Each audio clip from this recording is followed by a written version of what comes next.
Hey there, Danielle Matthews here. I'm coming to you live from Florida. Today's Monday, which means it's book club day, and this maybe is my favorite book club we've ever done, Wisdom Untethered. This is Michael Singer's, I think, fourth book at least that I've read of his, and it's fabulous. It's absolutely fabulous. This feels like a culmination of his life's work. He basically takes questions that he's gotten and gives very succinct answers. And these are questions, guys, that guaranteed you have asked in your life, or if you haven't asked, when it's articulated in this way, you'll go, yes, that's exactly it. We just finished the first chapter, which was all about the mind. So if you missed that, you're welcome. My YouTube channel is Enlightened Minds Book Club. Everything's there. There's a playlist. You can go back and listen. We're going question by question, really. And now for this week, we're starting finally into chapter 2, which is about emotions. And I loved how he set this up, and I'm going to read it. And guys, if you're joining me live, let me know when you get here. If you are catching the replay, let me know you're catching the replay. I love to see who's enjoying this and who's going along on this journey with us. And guys, if you're brand new to this, it doesn't matter. Every single conversation is unique. Every single conversation you can engage in. There's no prior knowledge you have to know. It all flows and it all works well. So he says, emotions are not your enemy. They are simply energies moving through you. But for most people, emotions become a source of struggle because they resist them, identify with them, and try to push them away. All right. Hey, Charlotte, good to see you. The truth is, your heart is capable of feeling the entire spectrum of life, from sorrow to joy, from fear to love, and there's nothing wrong with any of it. The real question is, can you stay open enough to let it all pass through without clinging or closing down? This is the essence of what we're going to talk about today. I think he sets it up so beautifully, so I'm just setting it all up here. He says, in this chapter, right, we'll explore your questions about what it means to live with an open heart, how to relax through emotional waves instead of being swept away by them, and how every emotion, no matter how strong, can become a step on your path to freedom if you're willing to let go. So he is teaching us about freedom from the mind, realizing that we're not that thing that's always chatting up there, that we're the one witnessing it. And then a lot of times where a lot of us go astray, right? Put a 1 in the chat if this is you, is when emotions come up. Like they feel so intense, so justified, so all-encompassing that they just, before you know it, they've pulled you into a place, right? Because they just surge from inside of you. And it's like, what do I do with that? Okay. Hello. Good to see you. Yes. Smiling. Hopefully that means, you understand.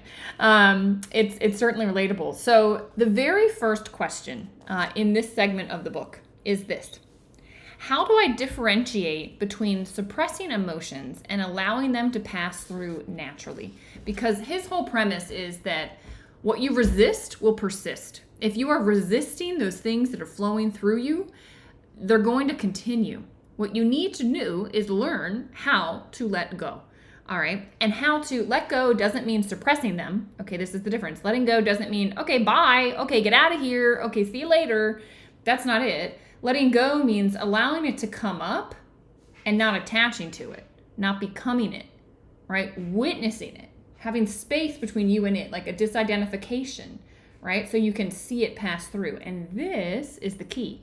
Most of us get so entangled with our emotions and our response and our reactions that we end up putting more energy into them and they stick around. All right. What we're trying to do is to let them flow through. The best analogy, hey Karen, hey Ray, the best analogy I can give you is that of a tube. It's like emotions and experiences, they're meant to just flow through this tube. And we have the capacity, as I said at the beginning, your heart has the capacity to experience the full range of human emotions. And in fact, if you think about like a movie or show that you really enjoy watching or play that you really enjoy, like think about your favorite one, right? What's everybody's favorite movie? I'd be curious to know. One of my favorite ones, gosh, that's a good question. One of my favorite movies is Inception. You know that one with Leonardo DiCaprio? It's a good movie because, I mean, it keeps getting you, and there's like layers and layers into it. But if you think about that movie, whatever came to your mind, right? All of us have different ones. Was everything just like sunshine and rainbows the whole time? Or were there challenges? Were there intensities? Were there things happening that actually caused you to be more engaged, right? That caused you to go up when the character is up, go down when the character is down, right? You have the capacity when watching a movie, you have the capacity and actually enjoy when the full range of emotions are expressed, right? And think about an actor like Leonardo DiCaprio. He wants to be able to play the roles where he's forced to go to these deep places, right? To go to these higher places, to go through this full spectrum of emotion of the human experience, right? That otherwise it's boring. Otherwise, who wants to watch? Otherwise, who cares? Okay? This is what Mickey is saying in this book. He's saying, okay, you have the capacity to handle all of these ups and downs, right? Life is just meant to be these experiences flowing through, except you do this silly thing where sometimes you resist the experience that's here. You resist the emotion. You say, I don't want to feel that. I don't want to do that. I don't want to go there. And you block its flow. And because you blocked it, that energy of that event gets stuck. And it just turns in on itself, and it turns in on itself, and it becomes this emotionally charged memory that will express itself all the time in your future until you let that thing flow through. All right, so this is what he's talking about. So what's the difference between suppressing and allowing, right? Suppressing is not letting it flow through. Allowing is saying, hey, the tube is open, you can come on by, right? So he says, when you feel an intense emotional sensation rising within you and your body starts to tighten up, the key is not to fight it, right? How many of us get that, like, tears want to come and you're like, stop it, right? And then what happens? You feel it in your throat, right? You totally feel it in your throat, okay? He says, the key is not to fight it. That example is you fighting it. That's the thing you don't want to do. That's the blocking in the tube. That's the suppression. He says, don't get lost in trying to control it, to force it to relax or to make it go away. The moment you start thinking, I need to get rid of this tension, maybe I'm not doing this whole thing right, you've already engaged your mind's resistance. And remember, what you resist will persist. If you are resisting wanting to feel that thing, it's going to continue to be there. And in fact, your resistance gives it energy. It feeds it. It becomes larger, okay? That very effort to make it go away is what actually keeps it there. It's like the effort, like imagine the tube, right? And this emotion is coming through, sadness in this example. And you're like, I don't want to feel sad. I don't want to cry. I can't cry right now. It's too much. And so you put a block up. Well, that block takes energy. And then the sadness is intensifying. And so it takes more energy to hold it. Okay. So you're expelling so much energy to hold this energy in place, right? And you're actually giving it more energy because rather than just, if you would just let it move through, it would have been intense, but then gone. Now it's intense and it's even more intense because it's gaining momentum, because it's coming up against a barrier. Does this make sense? Okay, I think it's a good visual. He says that very effort to make it go away is what is keeping it there. That's the block. Instead of resisting tension, just relax the area around your heart. Don't focus on the disturbance, focus on relaxing the heart. So what he says is, it's not about falling into the emotion and getting just taken down river by it, right? This river is flowing. It's about saying, wow, let me sit on the bank of the river and appreciate the river that's flowing by. Wow, let me sit back as the tube and just see this emotion as it moves through. Not getting carried away by it, not resisting it, but just let me watch it. That's the key. That's what letting go is. It's going, okay, I don't have to resist you. I don't have to control you. I'm going to allow you to be here. And in doing that, that is the key to letting it actually release. Put a 5 in the chat. High five me if you're with me, right? This is an interesting concept. He doesn't give this visual, but it's a visual I have. It's what I teach. Okay, he says the witness consciousness. This is what it's about. Witness consciousness means you are simply aware of what is happening inside of you without trying to change it. Witness consciousness does not get involved. Witness consciousness does not have preference. Witness consciousness does not say it should be this way, could have been that way, I'd prefer it if it was this way, I want that. No, it's just witnessing whatever's flowing through. Oh, look, there's a log floating down the river. Oh, there's a kayaker floating down the river. You're sitting on the bank of the river. You're watching what's going by. No judgment, no preference, no nothing. Neutral awareness. Okay, that's witness consciousness. All right. If tension arises, you don't have to suppress it, fix it, or analyze it. You just remain aware that it's there. Breathe with it. Oh, this is what's here, right? Relax the heart. The heart is the greatest assimilator and liberator of your life force energy. And if you can relax your heart, you're going to be able to move back into this witnessing space. That's what it's about. Okay? He says, let the disturbing emotion come up. In doing so, you create a space for it to pass. You're not ignoring it. You're not pushing it away. You're definitely not getting pulled into it. You're just watching. And the moment you stop resisting, now it can naturally begin to move through you. I think the tube analogy would be perfect for Mickey here, right? The reason emotions feel overwhelming is because the mind pulls your consciousness into them. It wants you to engage. If you stay centered and just relax and observe, the energy will eventually release on its own. You don't have to do anything except allow it to come and go. You'll notice that without your interference, the tension you once thought you had to fix will dissolve by itself. This is like your prana, your life force, moving. And it knows what to do, right? It has its own intelligence. It can take care of itself. It can resolve itself. It's wanting to complete its flow. Let it do its thing. That's all you got to do, my friends. That's all you got to do. He says this is the difference between suppressing and allowing. Suppression is when you push the feeling away or try to control it or you judge it. Allowing means you let it be there without interference, trusting that it will pass because it all passes, right? It too shall pass. It all passes. If you truly commit to this, you will find that your consciousness naturally begins to rise above the disturbance, and what once felt like really heavy starts to become light. And the more you practice this, the freer and freer you become. It's just the natural way of things. Okay? Drop resistance. Drop the need to control. Drop the need to even encourage it. It's like, can you breathe with what's here? Can you just relax with whatever has just shown up? There's nothing to do but to be. Like let me put it this way. The emotion is just wanting acknowledgement.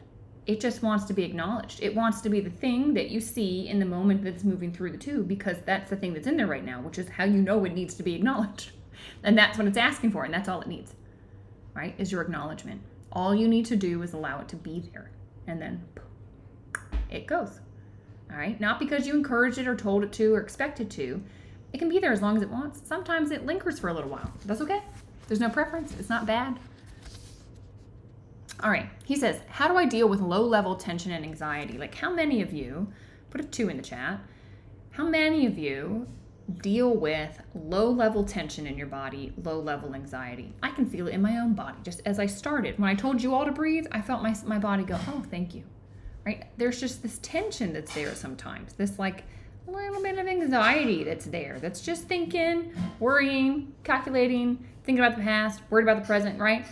How many of you have that? There's just a little bit of tension, a little bit of anxiety, like low level, like not debilitating, like you can continue to act. Yeah, this is something that so many people are dealing with. And so it's a very pointed question that was asked. All right. He says, the fact that you're noticing the disturbance is the important first step. The key is not to fight with it, but simply relax through it. The moment you start struggling with it, trying to push it away or figure out how to get rid of it, you're actually making it worse. It's like a lake. This is hands down probably the best analogy that I've ever heard on this. So visualize with me. He says, it is like a lake that has ripples on it. If you go in there with your hands and you try to smooth out the ripples, right?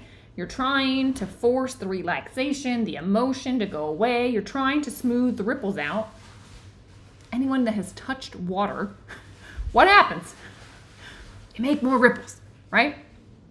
He says so. It's like you're going in there trying to smooth them out with your hands, but you only create more ripples. Like you're adding to the problem. By trying to fix it, you're adding to it. He says, if you leave it alone, what happens to ripples if left alone in the water? They eventually go, right? The water naturally settles on its own. Your mind and heart are the same way, guys. When you resist what you're feeling, you stir it up. When you resist, it's like you're going into the lake and you're like, no, we're not going to feel that way. Ripples, stop rippling, right? It doesn't work. More ripples happen. You do that in your heart. No, don't feel this way. Stop. It's like, yeah. No, you're creating more disturbance. More disturbance, more disturbance. All right. When you relax, though, it settles on its own. When you don't touch the surface of the water, it naturally settles on its own. That's what happens here. All right. The mistake that everybody's making is trying to force it. He says, when you wake up in the morning and feel tension, don't go into the mind and analyze it. Don't ask, why do I feel like this? How come I'm this way? Why am I angry? Why am I upset? Don't analyze, he says. That's just another layer of disturbance. Instead, simply notice it. Oh, there's some anxiety here. Look at that. There's some anxiety. And just let it be there. Then relax behind it. You are not the anxiety, you're the one that's aware of it. And if you can learn to sit behind it without reacting, you'll see that it comes and goes all on its own. This is what happens. Yeah, Lou, exactly. Go with the flow. Exactly right. Don't resist it. So the mistake that people are making is thinking they need to fix their inner experience. I'm going to read that again. That is something to just remind yourself of every single day. The mistake that you're making, that I'm making, that everybody is making in this life is thinking they need to fix the inner experience. Thinking, this is wrong to feel this. I shouldn't be feeling this. I should be feeling another way. I should be happy all the time. I should never be sad. I should be in love all the time. I should never hate, right? This is the problem. He says, you don't need to fix the inner experience. You need to learn to let the inner experiences flow through, right? The sky does not try to fix the weather. It does not try to tell it you should be sunny and rainbows all the time. No, the truth is we need rain, right? I just planted a whole bunch of flowers this weekend. Like, they need to get wet. They need rain. The sky has to fluctuate because different things serve different purposes. Guess what, guys? Different emotions serve different purposes for you. Okay? Lou says, I'm a fixer. Yeah, stop fixing. All right? It's there for a reason. It is there for a reason, and you need to just allow it, right? What did we learn? It just wants to be acknowledged. You just need to let it be. He says, anxiety, fear, and uncertainty are just natural energy fluctuations caused by our ego mind. They do not need your interference, okay? Can you relax and allow them to be there without getting involved? This is the key. They feel so compelling that it's like, of course we need to get involved. There's so much rage inside of me that I need to yell. No, you don't. And you also don't need to get rid of the rage. You just need to let the rage be there and let it move through. All right, watch it rise, watch it fall, just like ripples or waves on the ocean. Acknowledge and release. The acknowledgement is what allows the release. You don't create the release. You don't push it. That's the key. You're just acknowledging, and through the acknowledgement, it moves. If you're trying to encourage or force the movement, you're part of the problem. You're getting involved, okay? He says, have you ever noticed that almost everything you worry about never happens? Think about all the things just today you've worried about. And if you think about the past, in the last week, how many of those things has your mind been correct about? Like that it's worried about and it actually came to pass. And you're like, thank goodness I thought that through. It's not a lot. The track record of your mind is pretty inadequate. I don't know why you keep listening to it, right? Not a good batting average, okay? If you look at your life, he says, how many of the things you worried about actually became real problems? Very few. Yet, you've spent all the time, a ton of your time, lost in worry, lost in this state of anxiety, when instead you could simply let go and live in peace. That's the choice you have. Let go and live in peace. That's your choice. He says the next time tension comes up, see it, acknowledge it, and then choose to relax. Just let go. Again and again and again and again. Just keep letting go. If you do this in time, you'll see that anxiety doesn't have control over you anymore. This is what liberates you. This is where freedom comes in. It can just be another passing experience like clouds in the sky. So rather than, oh my God, I'm anxious. Oh my God, I need to, be taken home from work. I need a sick day. I need this. I need that, right? No, you don't. You just need to let the anxiety be there. It's just asking to be felt. Let it flow through. It doesn't need to debilitate you. You're stronger than it. You're the thing there before, during, and after it. It does not need, it only has the power that you give it. Does that make sense? Emotions only hold the power that you choose to give to those emotions. Anxiety only has a hold over you if you choose to listen to it. Those crazy mental thoughts only have a hold over you if you choose to engage them. It's your choice. I can't do it for you. Like, I can't fix you. Nobody can fix it. It's in your own head. You've got to understand the suffering that it's causing you and to go, it's not worth it. It's not worth it. Stop. All right? Yeah. the next one is all about grief. It's a natural human emotion, and so many people don't want to feel it. They don't want to go there. Okay, so the question is, how do I handle overwhelming feelings of loss and sorrow when someone I love dies? The thing that we all have in common is that none of us are getting out of here alive, right? Death is coming for all of us. It is just, most of us don't know when, right? Some people have a terminal diagnosis. They know when. Maybe it's a little bit of a blessing because they actually know when. They live a little bit differently. But like everyone you know is going to pass away. Everything you love, you're going to have to leave when you pass away. Like that is what we signed up for. That's how it works here on Earth.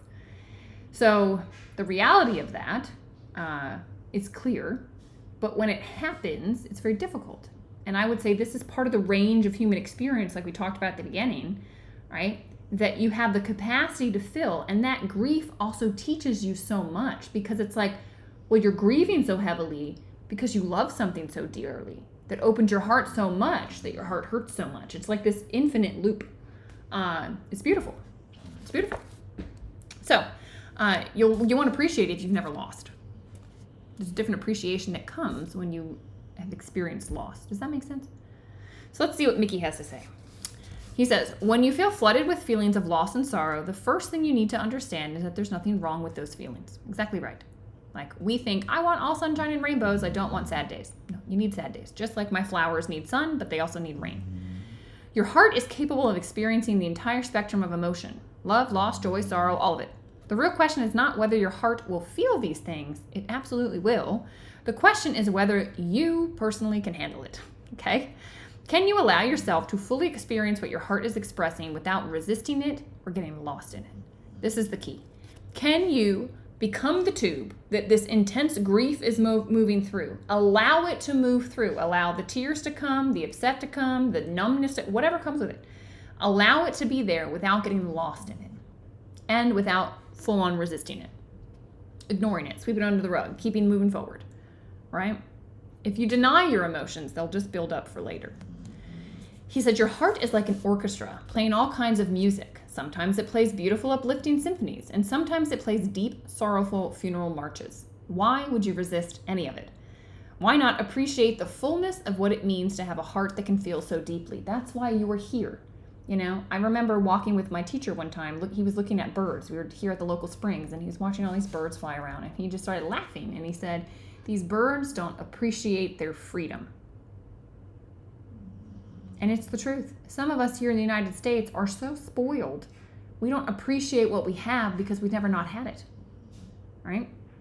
I live with someone who grew up in communism. Like, the appreciation for what we have is very clear, much clearer in his mind than my mind, because I've always had the freedom. He has not. These birds have never experienced captivity. They don't even know they're free. How can they appreciate it if they've never known control? You understand? Like, everything has a place. You don't appreciate day unless you've experienced night, right?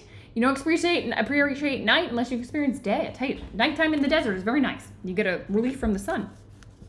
He says, you wouldn't listen to a powerful, tragic piece of music and wish it didn't exist. You'd recognize its beauty, and the same is true of your own emotions. The heart expresses, and your role is to honor that expression, not suppress or not fight with it.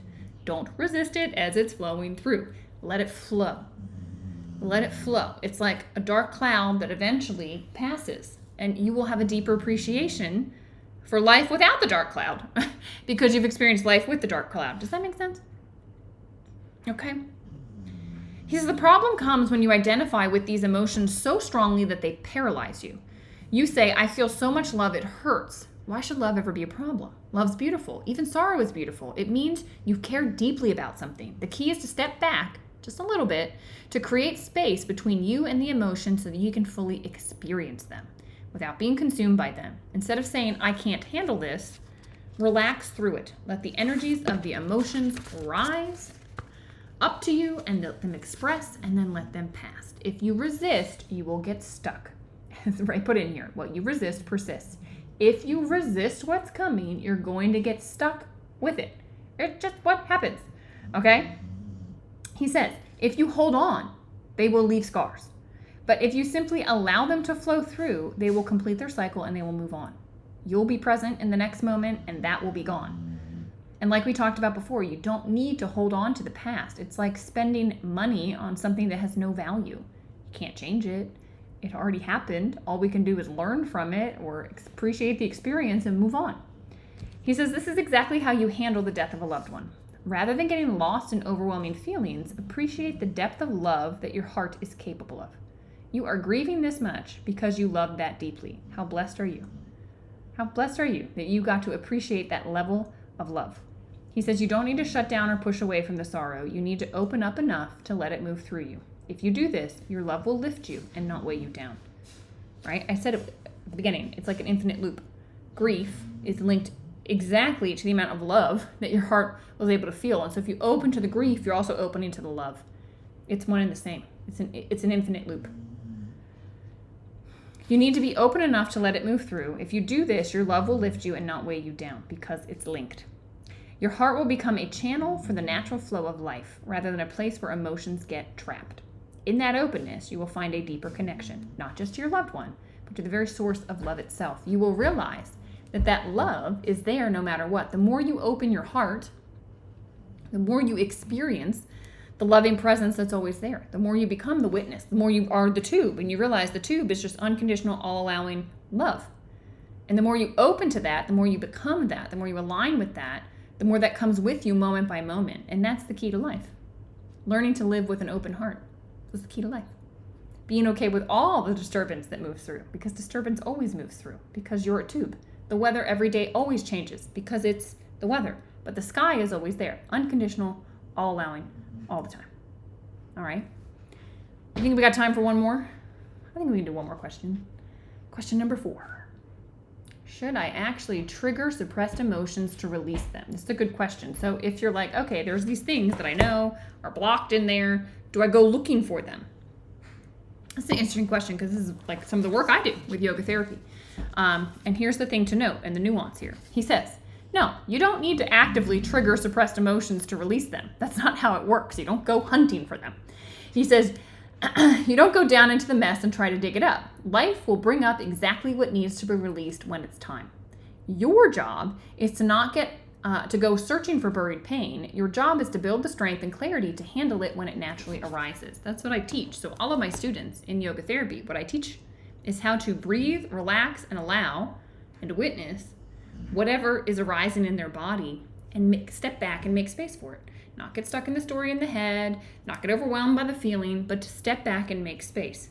Because as you build that muscle, life inevitably, every moment is going to bring up new things that trigger you. And now you're going to know how to deal with them. You're going to learn how, because you built the capacity to just breathe, relax, feel, allow, to let it all flow. He says, think of it like a fruit ripening on a tree. If you force it off too soon and it's not ready, it takes a lot of effort to ripen the fruit artificially. You're interfering with something that happens best on its own. The same is true for emotional purification. That pain, those suppressed emotions, will surface when they are meant to, and when they do, you must be willing to let them pass through. That is your job, is to build the capacity to be the container, to be the tube, to be the sky, to let all this stuff flow through. That means staying centered, breathing, and not getting pulled down into them. That's the key.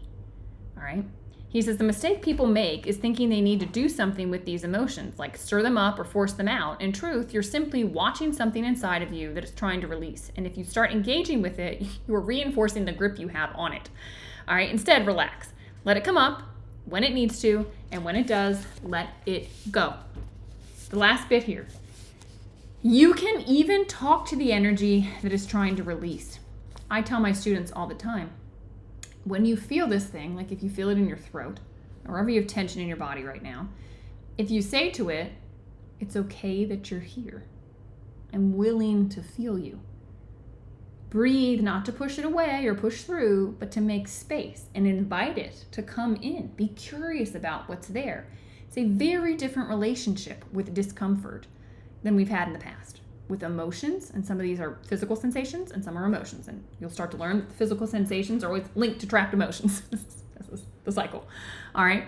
He says, you can say things like, I see you, I know you're there, I'm sorry I shoved you down all those years ago. You're welcome to come up whenever you're ready, and I will do my best to let you go. You can talk to these things within you. He says it's a completely different relationship than trying to rip it out all on your own.